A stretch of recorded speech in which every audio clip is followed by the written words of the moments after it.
I pulled into my parents' driveway, sunscreen on, bag packed. My mom opened the door and said, "You were never actually on the guest list. We figured you'd be fine alone." I smiled and drove away. That night, I got a payment request. $5,100, your share of flights and villa. I refused and sent $1 with a note. "You'll have a surprise." 2 days later, my family screamed when they saw me in Hawaii, It was one of the worst travel preps I'd ever gone through. Nothing was smooth. I couldn't find my flip-flops, even though I swore I'd left them in the hallway closet. My sunscreen exploded in my bag.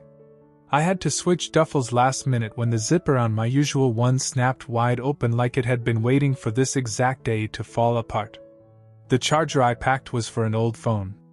And I forgot to refill my prescription, which meant a detour on the way. Everything that could go wrong did. But I kept telling myself it would all be worth it. We were going to Hawaii. The first family trip in years, just the 5 of us, me, my parents, my sister Sarah, and her husband Dan. We'd been talking about it since spring, and now it was happening. A beach house, sunshine, something close to normal again. I thought. My parents told me to swing by their place the night before since our flight was early. Made sense. I'd crash on the couch, we'd head to the airport together. I even picked up some snacks to share on the flight. I had everything packed, sunscreen already on like a dork, music playing in the car, full-on vacation mode activated. I pulled into the driveway just as the sun was starting to dip. I grabbed my bag, walked up, and knocked. My mom opened the door. She didn't even look surprised to see me, more like mildly inconvenienced. Then she hit me with it. "You weren't actually on the guest list. We figured you'd be fine alone." I thought she was joking. I stared at her, waiting for the punchline. Nothing. Inside, I saw their bags lined up by the stairs. A cooler, sun hats, passports on the hallway table. Sarah and Dan were laughing at something on her phone in the living room like it was just another night. "What are you talking about?" I asked. She gave me this look like she was trying to soften it but didn't have the energy. "Sarah's had a rough time lately. She asked if we could make this trip just about her and Dan. No tension. No stress. You two haven't been getting along, and honestly, we agreed. We wanted her to have something peaceful. They dumped me. Not because of logistics, not because of a mistake, but as a gift to Sarah. Like excluding me was an act of love for her."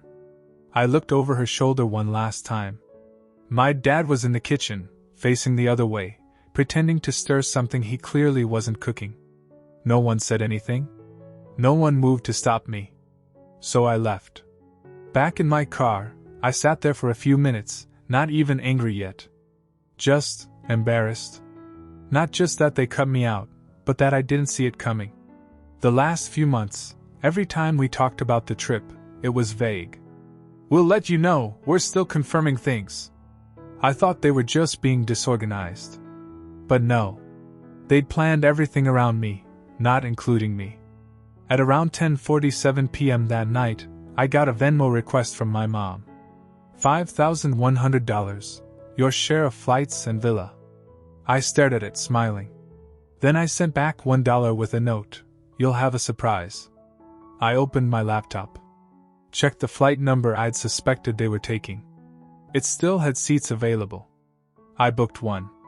Same time, same gate. They wanted Sarah to have peace?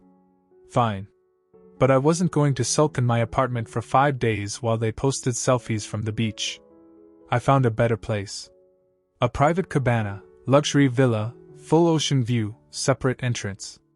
5 days. I booked it all under their last name. And I added a note to the reservation about how the Miller family prefers early check-in and a bottle of champagne.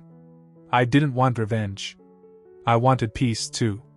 But mine was going to come with a better view. And a key with their name on it. I got to the airport early. I didn't want to risk anything, not with how perfectly this was all lining up. I even parked in long-term parking like I was just another member of the family flying out for a week in paradise. I kept my hoodie up and my headphones on, not because I needed them, but because I didn't want to be seen too soon. I knew we were on the same flight. I just didn't want them to know that yet. Boarding started, and I spotted them near the gate. My dad was holding his usual travel folder like a briefcase, even though everything's digital now.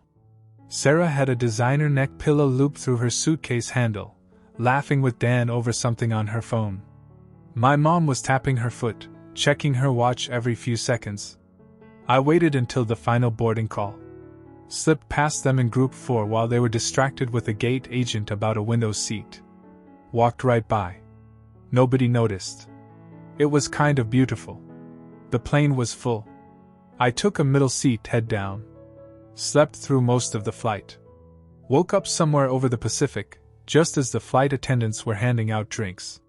They were a few rows ahead, talking and laughing like they were already on vacation. When we landed, I let them go first. They rushed off, excited, ready to start their curated family getaway without the problem child. I hung back. Took my time.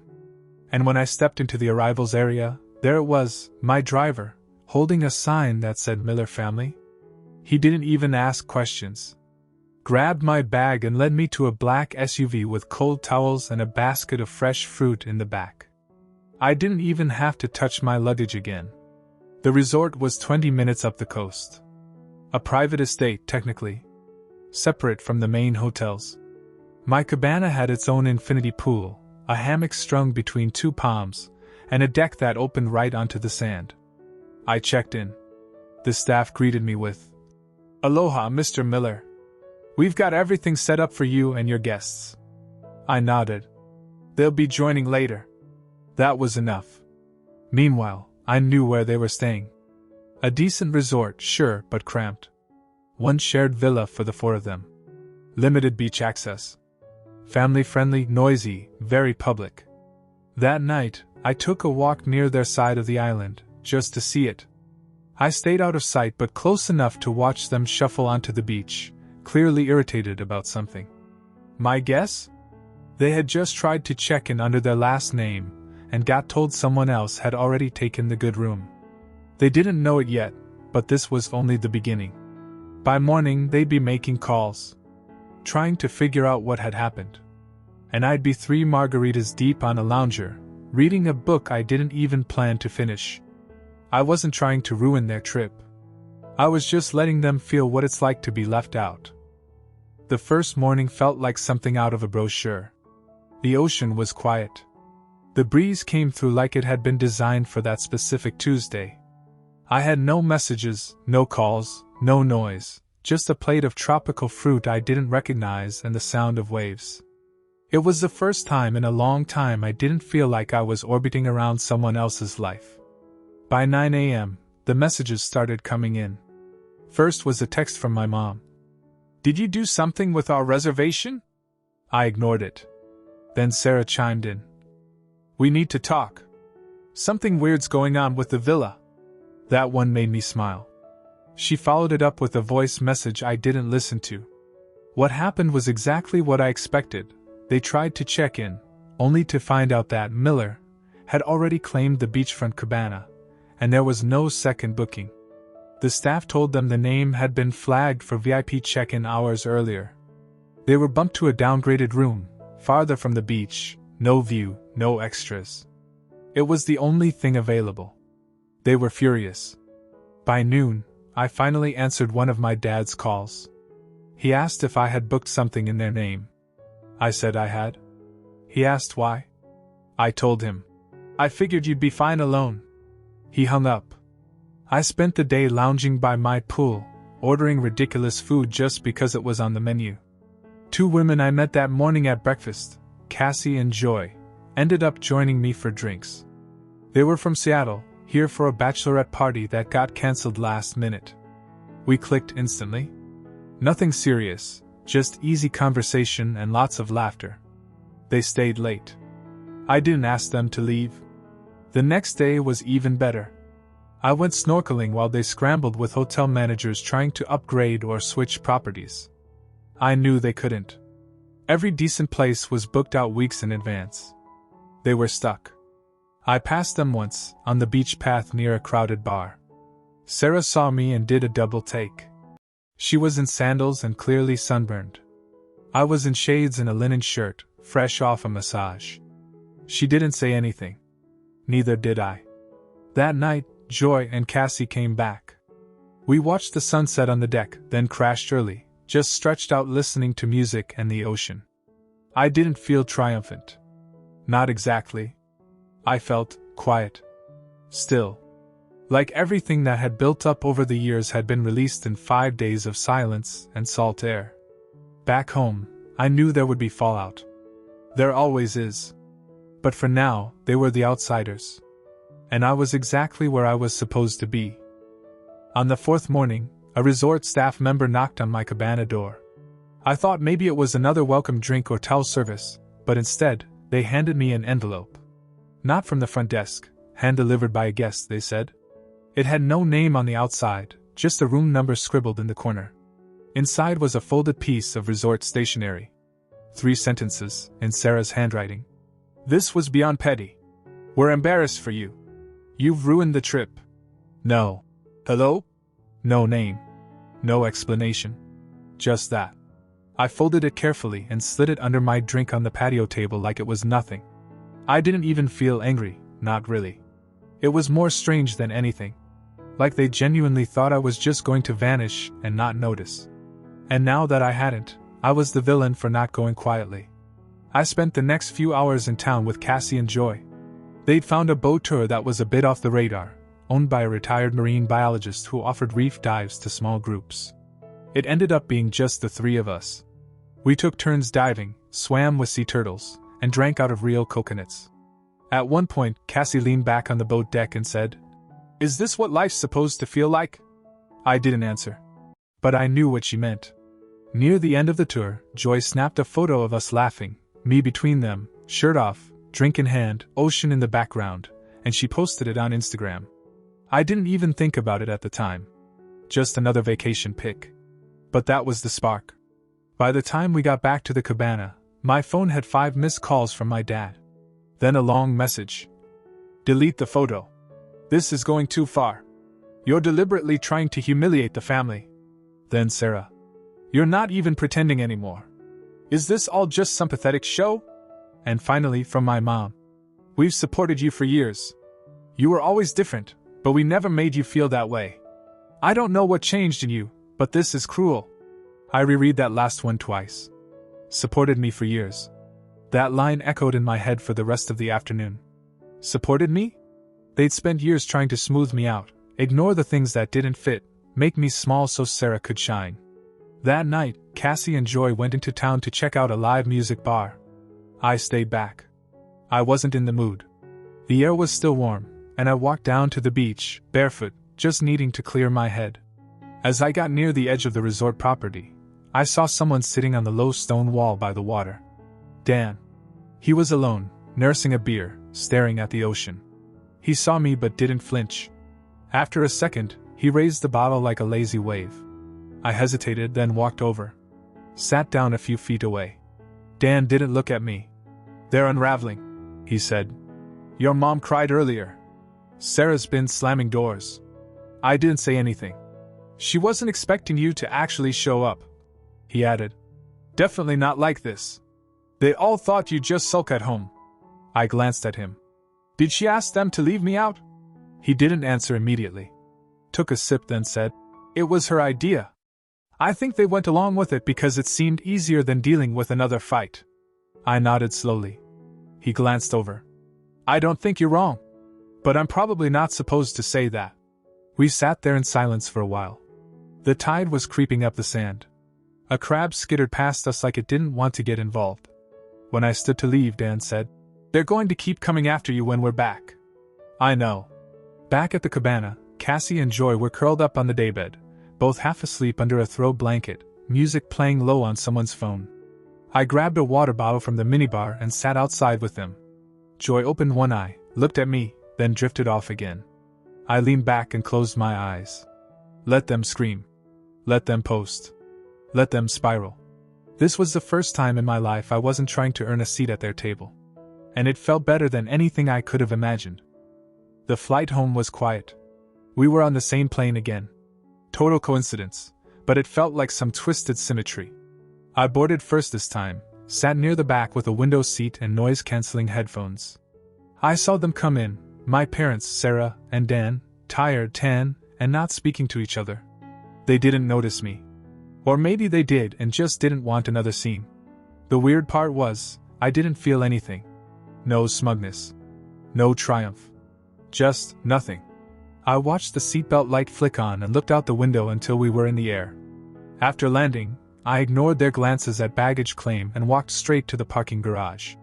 They didn't try to stop me. I think even they knew there wasn't anything left to say. 2 days later, the retaliation started. First, a text from my mom. We've decided to pause communication for a while. Emotions are still high. You crossed the line, Henry. Then my dad.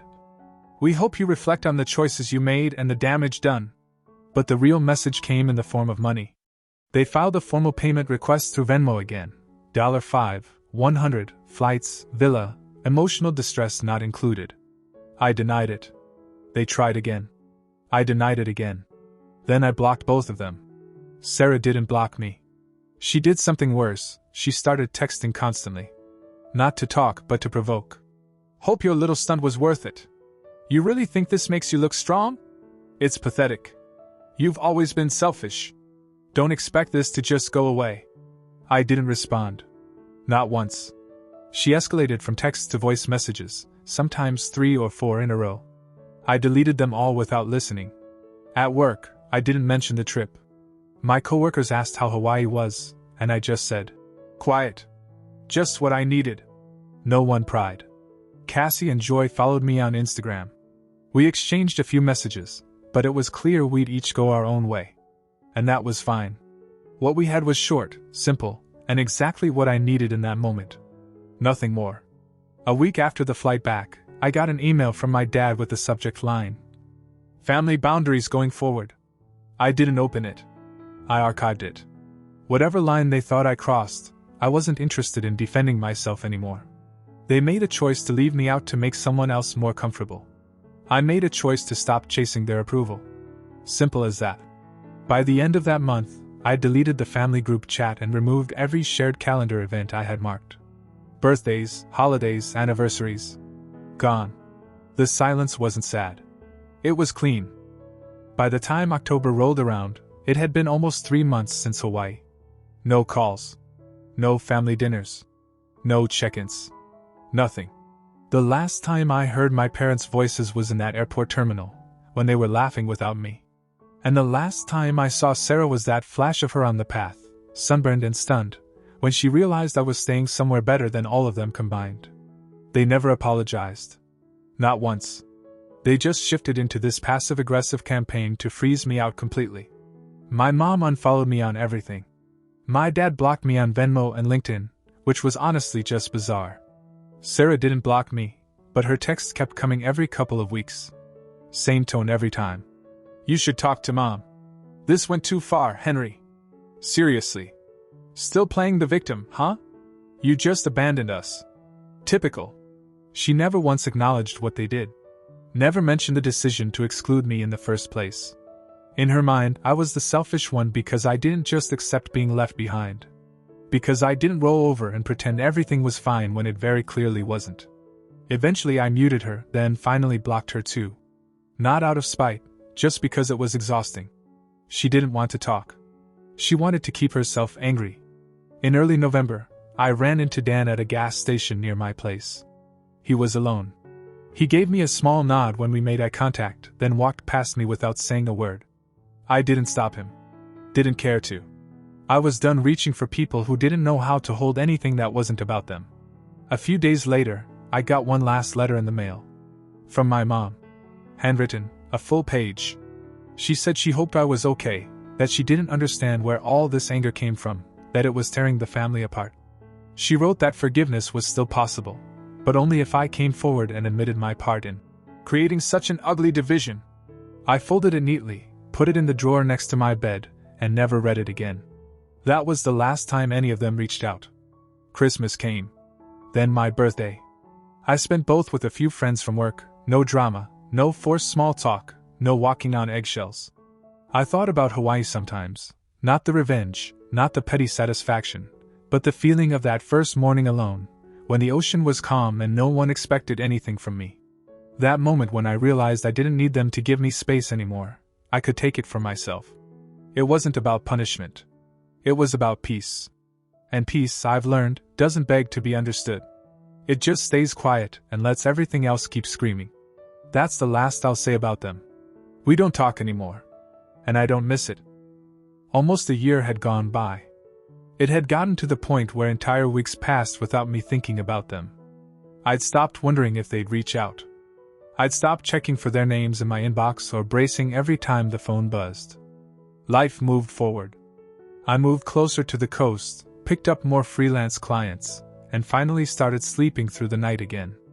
I wasn't trying to rebuild anything, I just built something new. Quiet, normal, mine. I was seeing someone, Leah. We met at a gallery opening and hit it off without trying too hard. She didn't dig into my past, and I didn't unload it. For the first time in forever, I had space around me that didn't feel like it belonged to someone else. Then last Tuesday night, around 8:30, there was a knock at my door. It wasn't expected. I hadn't ordered food, and no one ever visited without texting first. I assumed maybe a neighbor needed something, or a delivery ended up at the wrong unit. I opened the door, and Sarah was standing there. She looked rough. Not in a dramatic, falling apart way, but in a way that said she hadn't been winning for a while now. Her hair was pulled back, badly dyed darker, and she had no makeup on. She wore this windbreaker I swear I'd seen her wear in college, back when things still made sense between us. Neither of us said anything for a moment. Then she looked at me and said, "Mom's in the hospital." My mouth opened before my brain caught up. "What happened?" "Heart attack," she said. "Mild, they said. She'll recover. But she asked for you." I just stood there. I didn't move. Didn't breathe for a second. I couldn't even picture my mom in a hospital bed. Not because she seemed invincible, but because I had finally filed all of them away into a part of my mind I didn't visit anymore. Sarah kept going. "She said your name before mine? Not Dad's. Yours." I didn't know whether to believe her. She handed me a folded piece of paper. Just one line written on hotel stationery. "If I was wrong, I'm sorry. I love you either way." No signature. No over-explaining. Not like her. I didn't ask if she meant it. I didn't ask why now. I just stared at the paper. Then Sarah said something I didn't expect. "She's scared you won't come. Not because you're angry. Because she thinks, maybe you've actually moved on." It was the most honest thing she'd said to me in years. Maybe ever. And for a brief second I felt it, that crack in the wall I'd built. Not a collapse. Not forgiveness. Just a flicker of something I didn't want to name. I asked how she got here. She said she took a rideshare. Her car was in the shop. The Sarah I knew wouldn't be caught dead without her car. I watched her turn and walk back down the driveway without waiting for a response. I closed the door. Sat in the dark with the note still in my hand. Leah texted me an hour later, just a simple, "Want me to come over?" I stared at the screen. Then I replied, "Not tonight. It's been a weird day. I didn't go to the hospital. I didn't call anyone. But I didn't throw away the note either. It's still on the kitchen table. Folded. Waiting. And for now, that's all I'm ready to give."